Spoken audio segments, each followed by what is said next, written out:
आज हामी 5 यस्तो नेपाली धनाढ्यको स्टोरी सेयर गर्छौं जो सुन्न पनि अचम्म लाग्छ। जिरोबाट सुरु गरी अर्बको साम्राज्य खडा गर्न सफल नेपालीहरूको कथा। विनोद चौधरीले वाइवाई नुडल्स र सिजी ग्रुपबाट नेपालको पहिलो बिलियनियर बने। विश्वास ढकालले कलेजमा पढ्दा नै एफ1 सफ्ट खोले र ई-सेवा सुरु गरे। नेपालको पहिलो मोबाइल वालेट बनाए। शेष घलीले अस्ट्रेलियामा जब गुमाए तर हार खाएनन् र एमआईटी खोलेर बिलियनियर बने। डाक्टर उपेन्द्र महतोले रसियामा स्कलरशिपमा गएर ओइल रिफाइनरी र अरबको बिजनेस खडा गरे। जमुना गुरुङले नेपालको गाउँबाट अस्ट्रेलियासम्मको सफर गरी नेपालको सक्सेसफुल महिला एन्टरप्रेन्योर बनिन्। नेपालमा 5 यस्तो मान्छे छन् जोसँग सुरु गर्न केही थिएन। घरको काम, गभर्नमेन्ट स्कलरशिप, जागिर पनि थिएन, थियो भने केवल गाउँको माटो। त्यहीबाट यिनीहरूले अरबको दुनियाँ बनाए। यिनीहरूको 5 कहानी, 5 अलग लेसन जो नेपालको हर युवाले सुन्नु पर्छ र उनीहरूबाट सिक्न पर्छ। भिडियो अन्तिमसम्म हेर्नुहोला किनकि यो भिडियोको अन्तिममा म उनीहरूको 5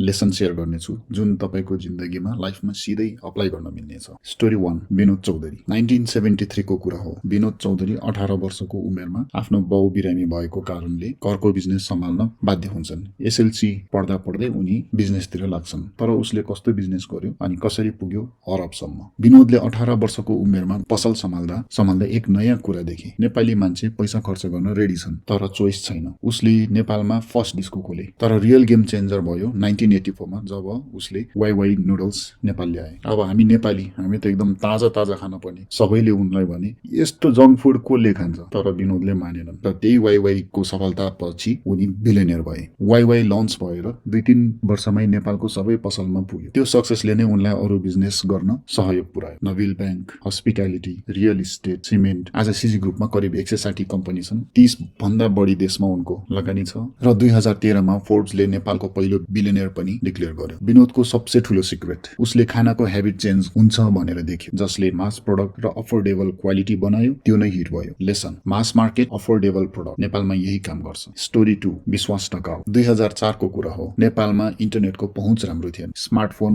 2006-07 तिर मात्रै आइफोनको आएको हो क्यारे, त्यही भएर स्मार्टफोनको त कल्पना पनि नगर्यो। त्यो हालतमा एक कलेजको फ्रेसरले कम्पनी खोल्यो। तरिको युवा कान्तिपुर इन्जिनियरिङ कलेजमा पढ्दा पढ्दै एफ1 सफ्ट नामको कम्पनी खोले। एक कम्प्युटर, एक ब्रेन र जिरो फन्ड। विश्वासले पहिले वेबसाइट रेजिस्ट्रेसन र वेबसाइट डेभलपमेन्टको बिजनेस गरी त्यहाँबाट पैसा कमाए। तर त्योबाट खासै धेरै आम्दानी गर्न सम्भव थिएन। नेपाली मान्छेहरू बिल तिर्न घण्टा लाइन बस्ने उनले देखिरहे। यो डिजिटल भयो भने के होला? यही सोचमा 2 वर्ष स्ट्रगल गरे। कुनै पनि ब्याङ्कले पत्याएनन् र लोन एप्लिकेसन सबै रिजेक्ट। तर पनि उनले हार मानेनन्। फाइनली 2 वर्षपछि लक्ष्मी ब्याङ्कले उनलाई पत्याएर 25 लाख वर्किङ क्यापिटल दियो। 2009 मा ई-सेवा लन्च भयो। नेपालको पहिलो मोबाइल वालेट। सबैले भने नेपालको डिजिटल पेमेन्ट हुन्छ र नेपालीहरूलाई त फिजिकल क्याश नै चाहिन्छ। सबैले पैसै गन्छन्। र 2012 मा ई-सेवा रजिस्टर्ड कम्पनी भयो र आज ई-सेवाको 10 मिलियन भन्दा बढी डाउनलोड छ। नेपालको 90% ब्याङ्क एफ1 सफ्टको सफ्टवेयर युज गर्छ। विश्वास ढकाल 0 to बिलियन को बेस्ट एक्जाम्पल। विश्वासको लेसन अपर्च्युनिटी भिजिबल छैन तर पनि पोइन्ट भिजिबल छ। त्यो पेन पोइन्ट सल्भ गर्यो। डिजिटल क्यू हटायो, बिल पेमेन्ट इजी बनायो। लेसन मान्छेको डेली प्रब्लम सल्भ गर्दा त्यही नै बिजनेस हुन सक्छ। धेरै जनाले जब अनसिन प्रोडक्ट लन्च गर्न खोज्छ यस्तै समस्या आउन, तर पेन पोइन्ट छ भने त्यसको रोबस्ट सोलुसन दियो भने अवश्य पनि धेरै आम्दानी हुन्छ। स्टोरी 3 शेष घले र जमुना गुरुङ। इमेजिन गर्नुस् तपाई अस्ट्रेलियामा पढ्न जानुभयो तर पैसा छैन, नेटवर्क छैन, इंग्लिश पनि राम्रो छैन। बल्ल एउटा जब पायो र 1-2 दिनमा त्यो जब पनि गयो। यस्तो दिन नर्मली स्याड हुने, रक्सी चुरोट खाने, गिभ अप गर्ने, नेपाल फर्किने अथवा घर गएर खेत खन्छु भनेर कल्पना गर्ने हो। तर शेष घले र जमुना गुरुङले यही मौका हो भनेर त्यो डिप्रेसनको समयमा पनि बिजनेस इस्टाब्लिश गरे। शेष घले गाउँको केटो नेपाल गभर्नमेन्टको स्कलरशिपले रसियामा सिभिल इन्जिनियरिङ पढे। फेरि अस्ट्रेलियामा एमबीए गरे। 1995 मा जब गयो। त्यो दिन उसले आफ्नै इन्स्टिट्युट खोल्ने डिसिजन गर्यो। 1996 मा आफ्नै बुढी जमुना गुरुङसँग मिलेर Melbourne institute of technology MIT खोले। सानो प्राइभेट कलेज इन्टरनेशनल स्टुडेन्ट्सको लागि। स्टार्टमा 3000 स्टुडेन्ट्समा। एमआईटी आज अस्ट्रेलियाको टप रेटेड प्राइभेट कलेजमा पर्छ। इनको combined net worth $1 billion Australian dollar छ। नेपालको गाउँबाट सुरु भएको कहानी आज अस्ट्रेलियाको रिचेस्ट लिस्टमा जमुना गुरुङ नेपालको सबसे सक्सेसफुल महिला एन्टरप्रेन्योर एकमा। शेष र जमुनाको लेसन जब केही पनि अप्सन हुँदैन आफै अप्सन बनाउनुस्। स्टोरी 4 उपेन्द्र महत। नेपालको सिराहामा एक किसानको घरमा 1960 मा जन्मिएका उपेन्द्र केन्द्रमा। बाउको काम खेतीबारी, ज्याला मजदुरी। आमाले 4 बजे बिहानै दैनिक उठाउनुहुन्छ र भन्छ पढ पढ पढ। उही बच्चा 1982 मा रसिया गयो गभर्नमेन्ट स्कलरशिप लिएर। आज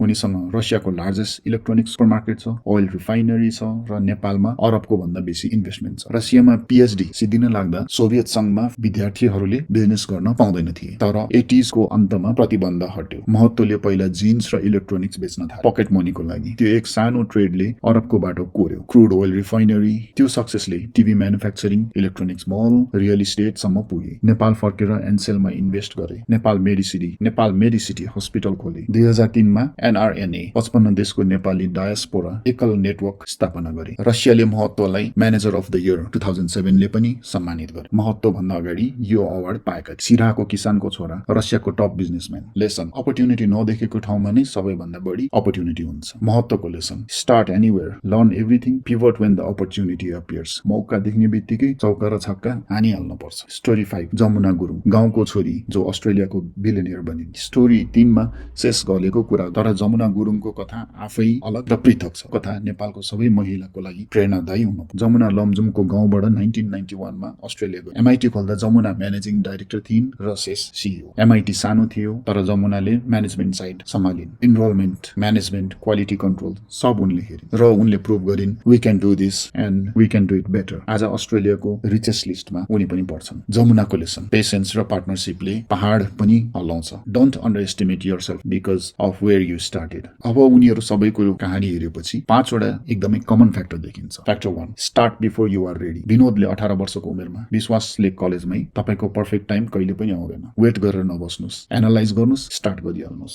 2, solve a real pain point. विश्वासले क्यूको पेन देख्यो, विनोदले फुड हेबिट चेन्ज देख्यो, मौका। 3, फेलियर इज रिडाइरेक्सन। शेषले जब गुमायो, त्यहीबाट एमआईटी बनाए। Failure is not the end, it's a new starting point with experience. 4, geography is no barrier. Lamjung, सिरा, काठमाडौँ, रसिया, अस्ट्रेलिया सबै ठाउँबाट जहाँबाट भए पनि हुन्छ। Geography is not an issue. Network equals network. महत्त्वले एनआरएनए बनाए, ढकालले कलेज फ्रेन्डसँगै को-फाउन्ड गरे। एक्लै चाहिँ प्रयास नगर्नु होला। Network equals network. यो 5 जनाको कहानीले तपाईलाई के विचार आयो कमेन्टमा लेख्नु होला। कसको स्टोरी सबसे बढी मन पर्यो कमेन्टमा लेख्नु होला। यदि तपाईलाई लाग्छ कि यो स्टोरीले कसैलाई इन्स्पायर गर्छ भने उहाँहरूको लागि यो भिडियो शेयर पनि गर्नु।